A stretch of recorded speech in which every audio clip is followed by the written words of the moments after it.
থাম থাম থাম, থাম। কি রে গাড়ি চালাইতেছস না প্লেন চালাইতেছস? তোর হেলমেট কই?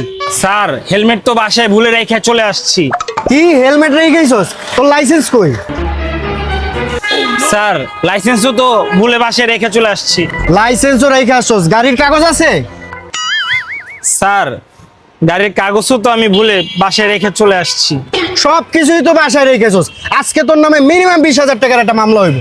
স্যার আমার ভুল হয়ে গেছে, আজকের জন্য আমাকে ক্ষমা করে দেন, আর কখনো এরকম ভুল করব না। যদি তুই 20,000 টাকার মামলা দিকে বাঁচতে চাস তাহলে 1,000 টাকা বাইর কর। স্যার আমার কাছে 1,000 টাকাও নাই, হয়তো খুঁজা মুইজা 200-300 টাকা হইতে পারে। কি তুই 20,000 টাকার মামলা 300 টাকা দিয়ে তুই পার পাইতে চাস?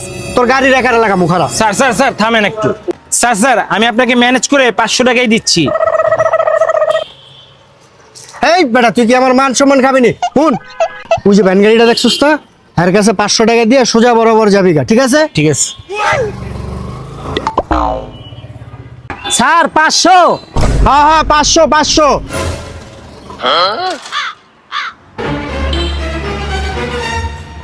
কি রে বেটা, দে টাকাটা দে, চালু দে।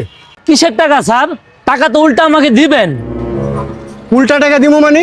ওই বেটা তুই কি আমার লাগে ফাইজলামি করতেছস? স্যার আপনি না বললেন তারে 500 টাকা দিতে, আমি তো তারে 500 টাকা দিয়েই দিছি। ভাই, বড় স্যার আপনারে আমারে 500 টাকা দিতে কইছে। কি 500 টাকা দিতে বলছে? আচ্ছা দাঁড়ান আমি স্যারের জিগাই নই। স্যার 500। হ্যাঁ হ্যাঁ 500 500।